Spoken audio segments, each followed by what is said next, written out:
Everyone, welcome back to SAC Academy. In today's video, we are exploring a fantastic topic in machine learning and supervised learning. We'll dive deep into two major techniques, that is clustering and association. These are super important for analyzing and grouping data when we don't have labels. By the end of this video, you'll have a solid understanding of how unsupervised learning works and how these algorithms can be applied. Let's get started. Unsupervised learning is a type of machine learning where the model learns from unlabeled data. Unlike supervised learning, there's no direct feedback, and the model tries to find hidden patterns or structures in the data. Think of it like trying to group similar items in grocery store without being told where each item belongs. The model's job is to discover this group on its own. Let's start with clustering. One of the most common unsupervised learning technique. Clustering involves grouping similar data points together based on their features. It's used in a variety of applications from customer segmentation to image analysis. For instance, consider an e-commerce website. You want to group customer based on their shopping behavior. Clustering algorithm can identify groups like frequent buyers, bargain hunters, or seasonal shoppers.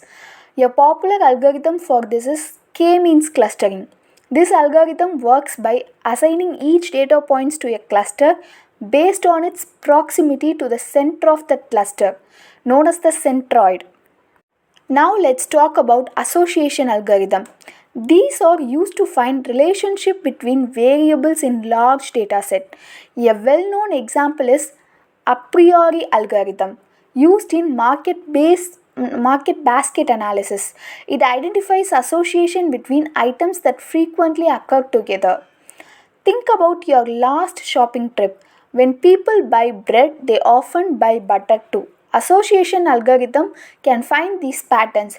For instance, a retailer might discover that customers who buy coffee are likely to also purchase sugar. This insight can be used to suggest products or plan store layout. Both clustering and association algorithm analyze data without predefined labels.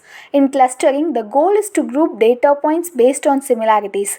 In association, we are looking for patterns or rules that reveal relationship between items. These techniques are widely used in fields like marketing, customer segmentation, and even fraud detection. And that wraps up today's video on unsupervised learning. We covered how clustering groups data points and how association algorithm find patterns between items. If you enjoyed the video, don't forget to like, subscribe to SAC Academy and hit the notification bell content. See you in the next one.